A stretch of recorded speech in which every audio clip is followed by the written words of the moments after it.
मी महाविकास आघाडीचं सरकार असताना ज्यावेळेस पहिल्यांदा आमदार झालो त्यावेळेस माझा नवीन अनुभव होता आणि त्या अनुभवामध्ये मला संदीपान भुमरे साहेब ज्या खात्याचे मंत्री होते त्या खात्याशी संबंधित एका एजंटनी मी त्यांचा पीए आहे असं भासवून पैशाची मागणी केली होती आणि पैशाची मागणी पूर्ण न झाल्यामुळे ती माझी कामं पण प्रस्तावित झाली नाहीत। त्यानंतर मला कळलं की असं पण असू शकतं। त्यामुळे महाराष्ट्राच्या मुख्यमंत्र्यांनी जो पारदर्शकतेचा निर्णय आणि फिक्सरांना चाप लावलाय याबद्दल मी त्यांचं मनापासून आभार व्यक्त करतो। नेमकं कोणत्या खात्यातले होते ते? कोणत्या मंत्र्यांचा अनुभव आला होता? मला मंत्री म्हणून व्यक्तिशः मी मंत्र्यांचं नाव घेत नाहीये। ज्या खात्याचे संबंधित मंत्री मला आरोग्य विभागाशी काम पडलं त्यावेळेस आरोग्य मंत्री तानाजी सावंत होते। मला मृद व जलसंधारण विभागाशी काम पडलं त्यावेळेस मंत्री संजय राठोड साहेब होते।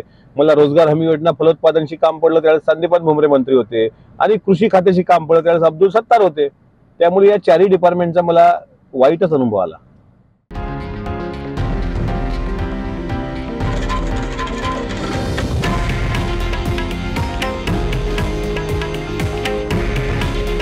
हे आहे देशातील नंबर 1 न्यूज नेटवर्क आणि आपण पाहत आहात TV9 मराठी।